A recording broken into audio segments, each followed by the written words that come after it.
இக்கதையில் வரும் அனைத்தும் கற்பனையே. நாளைக்காவது என்னோட காதலை அலிசா கிட்ட சொல்லியே ஆகணும். ஜான் ஏன் எதுக்கு எப்பவுமே என் மேலே கோவப்பட மாட்டான்? ஒருவேளை என்ன லவ் பண்ணுறானோ? எனக்கும் அவனை பிடிக்கும், இருந்தாலும் அவனாக வந்து சொல்லட்டும். நெக்ஸ்ட்டு வீக்ஸ் நம்ம காலனியில் பொங்கல் செலிப்ரேஷன் இருக்குது.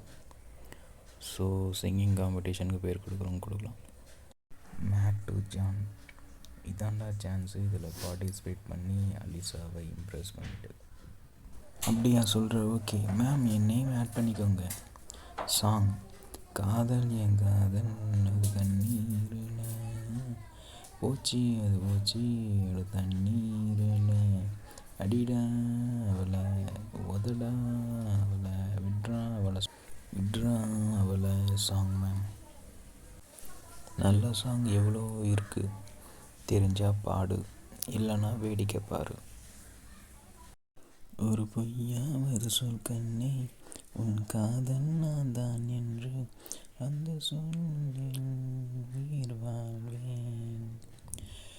பூக்களில் உன்னால் சத்தம், அட மௌனத்தின் உன்னால் யுத்தம், இதை தாங்குமா என் நெஞ்சம். என்னடா அலிசாவை கரெக்ட் பண்ணுவான்னு பார்த்தா மேமை கரெக்ட் பண்ணுறா போலியே.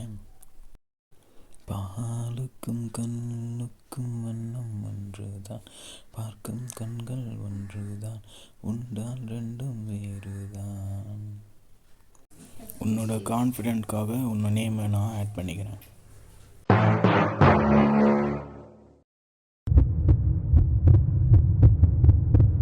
Will you marry me, John?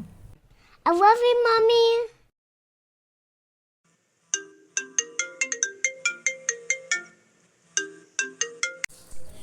அம்மா, நீங்கள் ஆஸ்திரேலியா வர சொன்னீங்களே, நான் நெக்ஸ்ட் மந்த் வரேன்.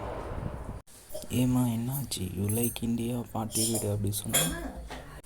இல்லை, இந்தியா பிடிக்கல இப்போ. ஓகேம்மா, அப்புறம் இஷ்டம்.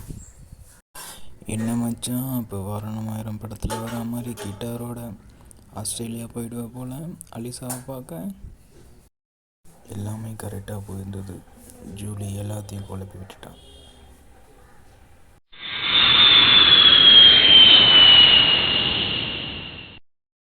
அவள் பறந்து போனாலே, ஏனே